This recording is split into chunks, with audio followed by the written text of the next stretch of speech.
नमस्कार, कैसे हैं? आप थोड़े शेल शॉक्ड लग रहे हो। ये कांग्रेस पार्टी ने क्या कर दिया, कैसे कर दिया? हाँ, अच्छा एसी के कारण है ये। अच्छा अच्छा, ज्यादा लोग आ गए। Okay okay. नहीं देखिए, आज हम अम, बड़ी इंपॉर्टेंट चीज के बारे में आपको कहना चाहते हैं।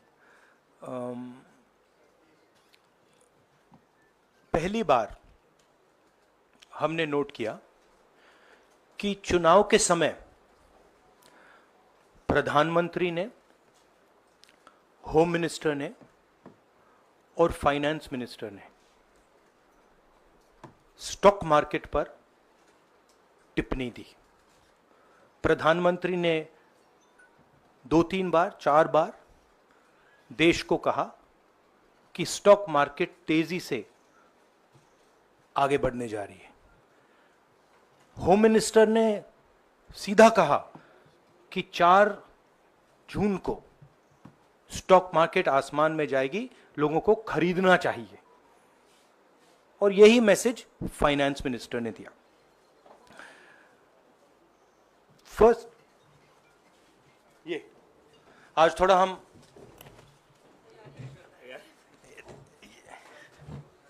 तो ये क्रोनोलॉजी है। अमित शाह कहते हैं बाय शेयर्स बिफोर 4 जून। 19 में नरेंद्र मोदी जी कहते हैं stock market will break records on June 4। फिर 28 मई को रिपीट करते हैं। 1 जून मीडिया झूठे एग्जिट पोल रिलीज करती है। बीजेपी का ऑफिशियल जो इंटरनल सर्वे था वो उनको 220 सीट दे रहा था। तो ये इंफॉर्मेशन बीजेपी के लीडर्स के पास था।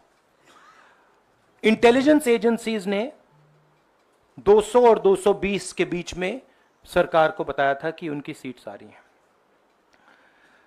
3 जून को स्टॉक मार्केट सारे रिकॉर्ड तोड़ देता है और 4 जून को खटाक से स्टॉक मार्केट अंडरग्राउंड चला जाता है। अगला स्लाइड दिखाइए जरा। ये देखिए, 31 मई massive stock activity, more than double what was there on 30th, more than double what was there on 29, 28। ये अनोमली देखिए। ये कौन लोग हैं? ये वो लोग हैं जो जानते हैं कि कोई ना कोई घपला हो रहा है। हजारों करोड़ रुपए यहां पे इन्वेस्ट हुए हैं, फॉरेन इन्वेस्टर्स ने इन्वेस्ट किए हैं। और उसके बाद 30 लाख करोड़ रुपए का लॉस होता है। किसका लॉस होता है? रिटेल इन्वेस्टर्स का लॉस होता है। तो ये जो आप देख रहे हैं, हिंदुस्तान की स्टॉक मार्केट की हिस्ट्री का सबसे बड़ा स्कैम है। और इसके बारे में हम कुछ सवाल पूछना चाहते हैं। पहला सवाल, why did PM and HM give specific investment advice to the 5 crore families investing in the stock market? Is it their job to give investment advice? Second, why both interviews were given to the same media house owned by the same business group, which is also under SEBI investigation for manipulating stock market? Third, what is the connection between the BJP, the fake exit pollsters, and the dubious foreign investors who invested 1 day before the exit polls were announced and made a huge profit at the cost of 5 crore families? We demand a JPC into this. We are absolutely convinced that this is a scam. Somebody has made thousands of crores of rupees at the cost of Indian retail investors, and the Prime Minister and the Home Minister have given an indication to buy. And this is a criminal act. So we demand today a joint parliamentary committee to investigate this. मैं हिंदी में बोल देता हूं, प्रधानमंत्री ने देश की जनता को इन्वेस्टमेंट एडवाइस क्यों दी, और 5 करोड़ परिवारों को जो इन्वेस्ट करते हैं उनको प्रधानमंत्री ने, होम मिनिस्टर ने स्टॉक खरीदने का आदेश क्यों दिया। दूसरा, दोनों इंटरव्यूज जो किए गए थे वो अदानी जी के जो चैनल्स हैं उनको दिए गए थे, उन पर सेबी का इन्वेस्टिगेशन हो रहा है, तो उन चैनल्स का क्या रोल है। और बीजेपी के बीच में जो फेक एग्जिट पोलस्टर्स हैं और ये जो फॉरेन इन्वेस्टर्स हैं, इनके बीच में क्या कोई रिश्ता है, और अगर रिश्ता है तो क्या है। हम जेपीसी चाहते हैं, हम इन्वेस्टिगेशन चाहते हैं, और देश इसकी सच्चाई जानना चाहता है। धन्यवाद। शुक्रिया राहुल जी। साथियों, अभी राहुल जी ने आपको स्पष्ट तरीके से क्रोनोलॉजी समझ लिया है। बार बार गृह मंत्री कहते थे अब क्रोनोलॉजी समझिए। आज राहुल जी ने देश को क्रोनोलॉजी समझाया है। इसके ऊपर अगर आपके सवाल हैं तो एक एक करके आप पूछेगा, एक एक करके पूछेगा। I haven't said the chronology in English, so I'll say the chronology in English. 13th May 2024, the Home Minister says, buy shares before 4th of June. This is a clear indication to retail investors and others to buy stock.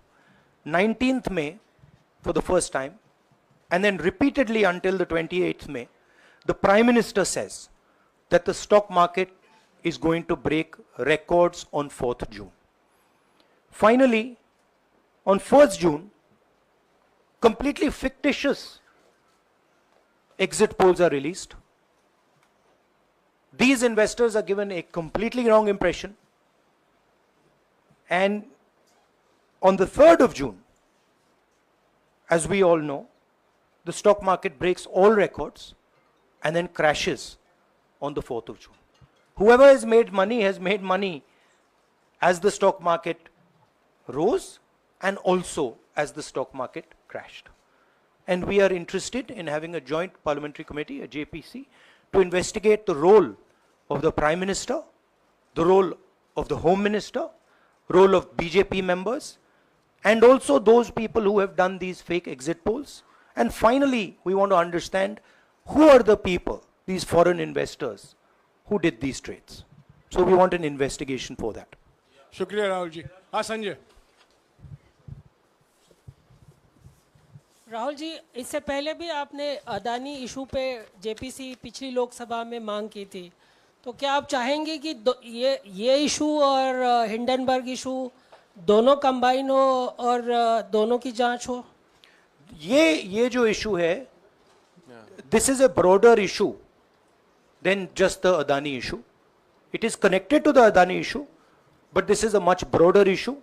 This is directly the Prime Minister of India, Home Minister, who are privy to data on actual election results, who have IB reports, who have their own data, who are advising retail investors to buy stock on the 4th. This has never happened before. And by the way, the Prime Minister has never commented on stock market before this. This is the first time the Prime Minister has commented, very interestingly, and multiple times, one after the other, saying that stock market is going to boom, stock market is going to boom, stock market is going to boom. And at the same time, he has information that the exit polls are wrong. He has information that he knows what is going to happen because he has IB data and he also has his own party data. हाँ जी रवि। राहुल जी, मेरा सवाल यही है कि जी news ने भी ये सारी चीज बताई है जनता को कि कई चैनलों ने मिलकर ये सब चीज़ किया है, जिस तरह से एग्जिट पोल करके लोगों को गुमराह किया है, जिस तरह से शेयर बाजार में सारा कुछ हुआ है। जी न्यूज़ ने भी इस मामले को उठाया है और बताया है, और आपके कहने का सीधा अर्थ है कि अडानी को इसका फायदा उठाने के लिए किया गया है? नहीं, मेरा कहने का ये अर्थ है कि उसमें अदानी इन्वॉल्व हो सकता है, मगर ये अदानी से बहुत बड़ी चीज है। इसमें बीजेपी के सबसे बड़े नेताओं ने कहा है, रिटेल इन्वेस्टर्स को मैसेज दिया है कि आपको स्टॉक खरीदना चाहिए। उनके पास इंफॉर्मेशन थी कि एग्जिट पोल्स गलत हैं, उनके पास इंफॉर्मेशन थी कि बीजेपी को फुल मेजॉरिटी नहीं मिलने वाली है, और वो जानते थे 3 जून को और 4 जून को क्या होने वाला है। कितने का 30 लाख, कितना 30 लाख करोड़ का नुकसान हुआ है? कितने का 30 लाख करोड़ रुपए का नुकसान हुआ है, और हजारों लाखों करोड़ रुपए का चुने हुए लोगों को फायदा हुआ है।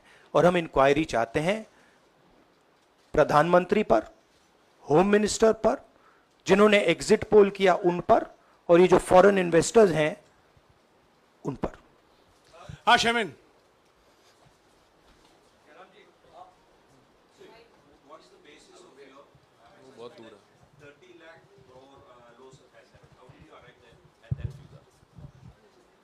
Do you want to explain?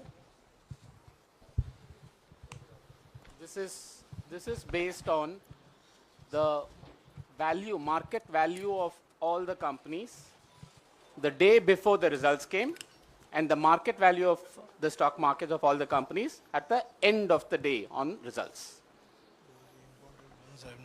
हाँ संजीव, एक minute Sanjeev.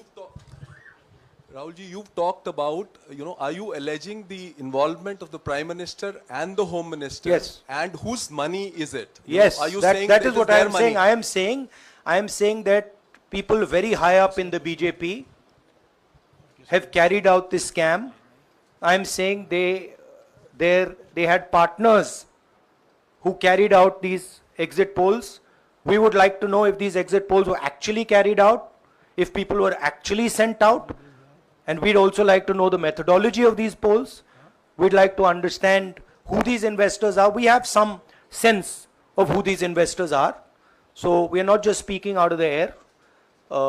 We are confident that if an investigation is done, interesting things will be revealed. And we think the Prime Minister and Home Minister are directly involved in this. हाँ Siddharth, companies की भी आपको लगता है जांच होनी चाहिए जिनके शेयर बहुत अप गए, जिनके सबसे ज्यादा शेयर खरीदे गए और जिनके शेयर उसके बाद में बीच में बेचे भी गए, तो उन कंपनीज का भी को भी इस दायरे में आना चाहिए, आपको लगता है? हमारा कहना है कि यहाँ पे बड़ा क्लियर है कि स्कैम हुआ है। प्रधानमंत्री ने डायरेक्टली कहा है, होम मिनिस्टर ने डायरेक्टली कहा है, इंडिकेट किया है जनता को कि स्टॉक मार्केट ऊपर जाएगी। होम मिनिस्टर ने तो साफ कह दिया कि खरीदना चाहिए। और जब प्राइम मिनिस्टर और होम मिनिस्टर और फाइनेंस मिनिस्टर ऐसी बात करते हैं तो उसका रिएक्शन आता है, लोग उसको बिलीव करते हैं। तो बिल्कुल क्लियर है कि इन 3 लोगों ने कहा है। यह भी क्लियर है कि इनको मालूम था कि रिजल्ट 400 का नहीं है, 300 का भी नहीं है। तो यह हम पता लगाना चाहते हैं, उसमें आप जो कह रहे हो वो भी शामिल है। राहुल जी, ब्रह्म प्रकाश दुबे, इंडिया डेली लाइव से। मेरा सवाल यह है कि जो आपने बताया है इतना बड़ा स्कैम है, पहले भी आपने कई मामले उठाए हैं, जेपीसी की मांग पहले नहीं मांगी गई है, तो क्या आपने कहा ये आपराधिक मामला है, क्या कोर्ट में जाएंगे या पुलिस में शिकायत दर्ज करेंगे? क्योंकि आप कह रहे हैं बहुत बड़ा घोटाला है ये। नहीं भैया, मैंने अभी आपको बोला हम जेपीसी डिमांड कर रहे हैं, इन्वेस्टिगेशन डिमांड अगर नहीं मांगते तो पुलिस में, कोर्ट में जाएंगे? जो भी करना है करेंगे, बट हम आपको ये इंफॉर्मेशन दे रहे हैं कि ये जो हुआ है ये नॉर्मल चीज नहीं है। इसमें प्रधानमंत्री ने इंडिकेशन दिया है, होम मिनिस्टर ने इंडिकेशन दिया है, फाइनेंस मिनिस्टर ने इंडिकेशन दिया है, अदानी जी के चैनल्स के थ्रू इंटरव्यूज किए हैं, और फाइनली लोगों ने इन्वेस्ट किया है, लोगों ने फाइनेंशियल एक्शन लिया है, कंपनीज ने शेयर खरीदे हैं। इसी विषय पर, इसी एक मिनट, इसी विषय पर इस स्टॉक मार्केट घोटाले पर ही हम सवाल ले रहे हैं। मौसमी, इसी विषय पर कीजिएगा बस। एक मिनट, आ रहा हूं यार, एक मिनट, राहुल जी, एक करके आ रहा हूं यार। राहुल जी, हम लोग ने पहले भी देखा है कि आप लोग ने कई बारी जब सेशन होता है तो सत्ता पक्ष और विपक्ष आमने सामने होता है, जेपीसी की मांग होती है और सेशन पे सेशन वॉश आउट हो जाते हैं और जनता का पैसा वेस्ट होता है। तो क्या आपको ये तो लगता है- बीजेपी की लाइन है। तो क्या नहीं, मतलब जनता का पैसा के सेशन वाटर आप ऐसी टी शर्ट ले लो ना एक, मैं आपको दे दूंगा, जरूरत नहीं है। उनका वो सिंबल दे दूंगा आपको, ये राहुल उनकी जी, लाइन है। सवाल आपको पसंद नहीं आए वो अलग बात है, पर आपको किसी नहीं, के सवाल इस मुझे तरह बहुत से- पसंद आ रहा है। इस तरह से उंगली उठाने की जरूरत नहीं है। आप चेक बहुत कर अच्छा लीजिए, लग रहा है, मुझे बोलिए। बीजेपी का बैच पहनने की आप जरूरत सवाल नहीं। पूछे ना, सवाल नहीं, आपको भी जयराम साहब ये बोलना नहीं, चाहिए, सवाल गलत पूछे, बात है। सवाल पूछे। मेरा बस ये सवाल था कि जेपीसी की मांग पे कई बारी कामकाज ठप हो जाता है, तो क्या आपको लगता है कोई और भी राह आप लोग सड़क की राह इख्तियार कर सकते हैं, क्योंकि ये आम आदमी का पैसा है। हम जनता को एक रियलिटी बता रहे हैं कि यहाँ पे क्लियरली एक स्कैम हुआ है। यहाँ पे प्राइम मिनिस्टर ने इंडिकेट किया है, यहाँ पे होम मिनिस्टर ने इंडिकेट किया है, यहाँ पे फाइनेंस मिनिस्टर ने इंडिकेट किया है।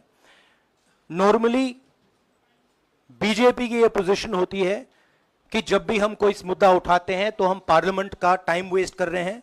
वही पोजीशन आपने अपनाई है, इसलिए मैंने आपसे कहा कि देखिए आप बीजेपी की पोजीशन ले रही हैं। रियलिटी, एक सेकंड, रियलिटी ये है कि हम जेपीसी करवाएंगे। अब ऑपोजिशन में बहुत ज्यादा ताकत है, बहुत ज्यादा स्ट्रेंथ है और पूरा जो पार्लियामेंट की सिचुएशन है वो बदल गई है।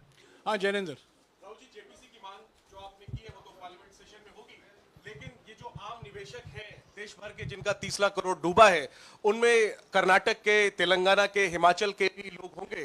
तीनों राज्यों में आपकी सरकार है, क्या राज्य की जो जांच एजेंसी है उसके जरिए आप जो उन राज्यों के निवेशकों का कम से कम पैसा डूबा है, ये जो आप पूरे नेक्सस की बात आप कर रहे हैं, गुमराह करने की बात कर रहे हैं, क्या वहां से कोई इसके बारे में कार्रवाई की हम उम्मीद कर सोचा जा सकता है, बट ऐसी चीज के लिए शायद जेपीसी सही औजार होगा। हाँ Ranjita, last question, Ranjita, okay, Mohit is asked, Ranjita यार आप पूछते रहे। मोहित चलो। आपको ऐसे सर मैं He's upset with me. Sir मैं मोहित आपने चमत्कार किया, पूछ लीजिए। सर मैं मोहित हूँ, न्यूज नेशन से। नहीं जानता हूँ। सर लगातार पिछले घोटालों में भी आपने जेपीसी की बात की थी, आपने हर जांच की बात की और ये एक बड़ा घोटाला सामने आया, इसमें भी आप जेपीसी की मांग कर रहे हैं। कितनी उम्मीद है कि लोग जेपीसी की ये लागू करेंगे? आपको क्या लगता है कि ये जेपीसी लागू करने वाले अगर नहीं करेंगे फिर क्या करेंगे आप लोग?